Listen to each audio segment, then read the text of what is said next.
마이클 스톤, 범죄의 해부학, 살인자의 심리를 완벽하게 꿰뚫어보는 방법. 미국의 정신과 의사, 유명 텔레비전 진행자 마이클 스톤이 쓴 범죄의 해부학을 읽어보시길 추천합니다. He didn't look like anybody's notion of somebody who would tear apart young girls. My name is Ted Bundy. 제목, 범죄의 해부학은 말 그대로 범죄를 낱낱이 살펴본다는 내용을 담고 있습니다. 미국에서 발생한 600건이 넘는 강력범죄 사건을 분석한 뒤 인간의 악을 22단계로 분류했고, 이 책에서는 그중 200여 건의 범죄가 소개되어 있습니다.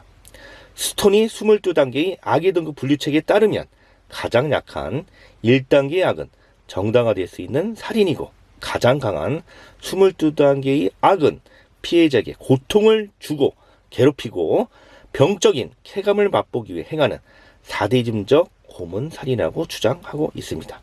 같은 연쇄살인이라도 그 동기와 범행 방법, 피해자를 괴롭히는 정도, 범인의 심리에 따라 등급을 나뉘는데요. 이미 강우수 사건으로 언론에 소개되어 우리에게도 익숙한 연쇄살인범 테디 번디는 17등급이고요.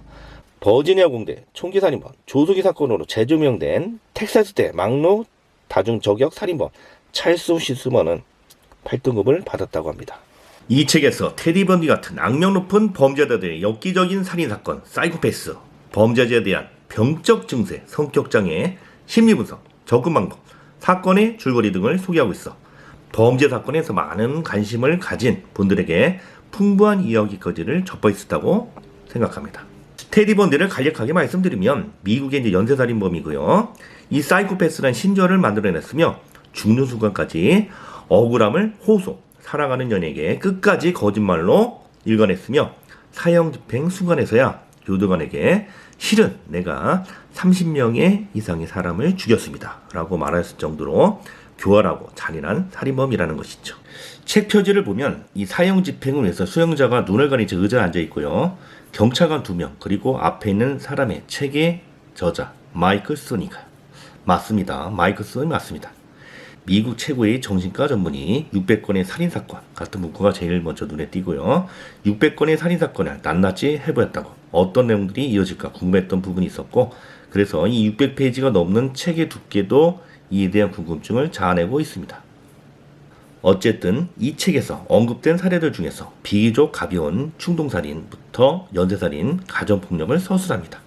이 충동살인은 우리가 흔히 살인사건이라고 말하는 대부분의 경우이고 격전범이라고 표현을 쓰고 있습니다.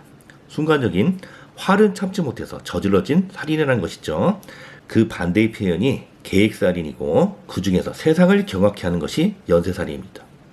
왜 저자는 가정폭력을 언급했을까요?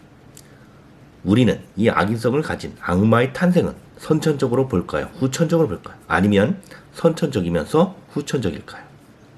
지금의 범죄학에서는 악인성을 지니고 태어난 경우에도 환경에 따라서 악마도 천사도 될 수 있다고 보는 것이 일반적인 경향입니다. 악마가 된 살인범의 경우 대부분 가정폭력, 학대를 경험했다고 합니다. 우리 구독자에게 간곡히 말씀드립니다. 어떠한 경우에도 애정이라는 이름으로 가정에서 폭력을 행사하시면 안 된다는 것이죠.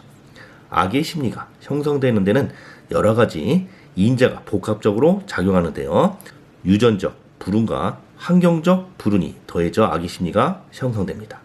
폭력은 폭력을 낳고 다음 세대로 대물림 된다는 것이죠. 인격 형성기에 불운한 환경에 노출되었다고 모든 사람이 범죄자가 되는 것은 아니지만 그 확률이 매우 높다는데 문제의 심각성이 있습니다. 이 책에서 이것이 악의 심리적 유전이라고 표현하고 있습니다. 유전자가 아닌 부모의 학대와 가학행위에 의해서 전승되는 악의 유전인 것이죠. 아주 과거에는 이 살인자는 타고난 유전자와 이 신체적 결함을 통해서 문제가 있다고 봤지만 이 근래에는 범죄자는 환경에 의해서 만들어지는 경영이 압도적으로 설득력이 있습니다. 그것이 바로 이 범죄자의 일탈행위 원인이 하나인 정신병보다 과거부터 형성되어 온 성격 장애가 주 원인의 이유라고 보는 것이죠. 이런 위험 인자들을 검토하면서 내린 결론은 저자는 말합니다. 모든 연쇄살인범에게 적용할 수 있는 하나의 프로파일은 존재하지 않는다. 무서운 말이죠. 연쇄살인범은 천성과 양육의 부정적 요소가 복잡하게 얽혀 나타난 결과물이고 그 외에 예측이 어려운 요소들이 추가로 작용된다고 보는 것이죠. 예를 들어 외모가 이상하게 태어나 학교에서 동급생에게 놀림을 받는 것도 여기에 속하는 것이고요. 가난한 집, 노동자 가정에서 태어난 것도 향후 공격적 성향이 높다는 요인으로 보고 있습니다. 남성 우월주의가 팽배한 집안 분위기도 마찬가지 요인인 것이죠. 남자가 여자를 물리적 힘을 향해 통제한 것이 당연시되는 분위기에서 자라기 때문인 것이죠. 어렸을 때 가까운 가족, 친척에게 성적으로 유혹을 당한 것도 큰 영향을 미친다고 합니다. 그런 일을 당하면 어느 날 갑자기 웬만해서는 마음에서 몰아낼 수 없는 이 집착이 생겨 훗날 행동 패턴에 결정 짓는다고 합니다. 이 패턴은 사실 중독에 가까운 것이고요. 청소년기에 자신을 학대한 사람을 닮은 모든 이들에게 강박적으로 반복적으로 폭력적인 복수를 행하는 형태로 나타난다고도 합니다. 이 책은 한 번쯤 궁금해 볼 만한 범죄들이 가진 악의 근원에 대해서 한층 자세히 살펴볼 수 있는 책이라고 생각합니다. 이 스릴러 영화, 과학수사, 미드 영화를 좋아하는 우리 사람들에게 강력 추천합니다. 이상입니다.